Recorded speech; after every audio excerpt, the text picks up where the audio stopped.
right now, I don't think we actually have artificial intelligence at all. And I think that what we have is artificial stupidity. We've created interlocking technological or computerized or automated systems that can compute, but don't understand the context in which they're computing. And this has led to things like financial trading systems getting out of hand and causing great economic issues.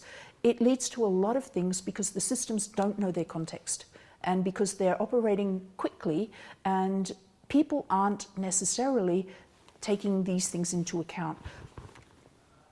People are a little bit lazy. We like to say that was somebody else's problem. We didn't know it was going to do that. Nobody paid us to take care of that problem, and it wasn't my fault.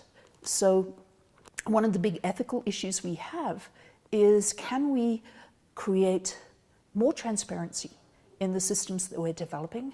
And even though this is going to be important once our artificial intelligences get smarter, we're still talking about not that smart. It's actually critically important while they're so stupid. We need to be able to fix any problems that occur as quickly as possible. And we need to be able to see where problems lie so that we can better predict where there may be larger cascading effects. So some of the areas that are becoming obvious now are areas where we encode bias in data. And then biased data leads to calculations that disenfranchise or badly impact certain groups of society more so than other groups. And so it creates more inequalities. One example of this that I was reading just this morning from a country that shall remain nameless, but one that I know quite well, was the creation of a machine learning system that would learn from the college marks of students who was going to drop out. Now, one of the catches with these machine learning systems is that they're usually coming up with statistical results. So they're not saying, give us this data and we know that Andra is a problem. They're saying, give us this data and we know that women with 4 children are likely to drop out. Now, they will say that with an accuracy of maybe 90%. But what that means is that what if you're in the 10% that wasn't going to drop out, but you have already been put in the likely to drop out basket? Now, if this is used only to help the people that are likely to drop out, that's being used for good. But these things are often used to make decisions before that as to what is your loan worthiness, or should you be given parole, or perhaps should you be given access to the education. And when we start to take the data that is not 100% accurate and that is encoding biases, and we use these to make prescriptive decisions and not more or less,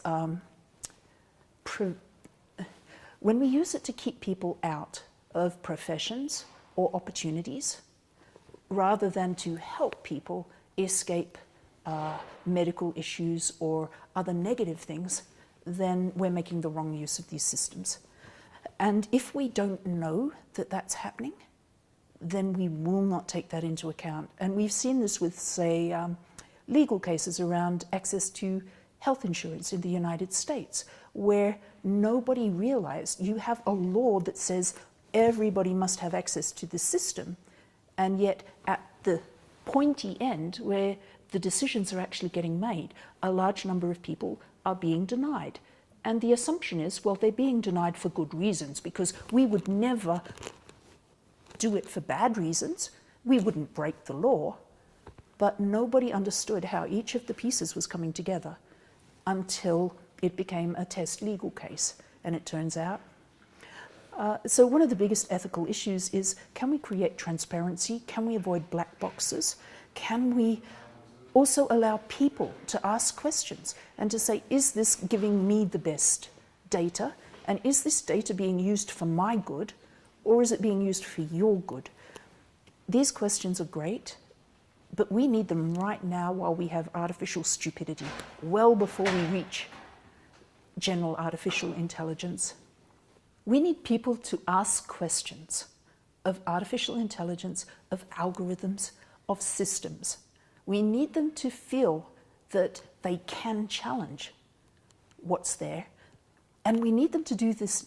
We need people to ask questions now, because now is when we have problems, and it's with our artificial stupidity, long before we reach any more advanced stage of artificial intelligence.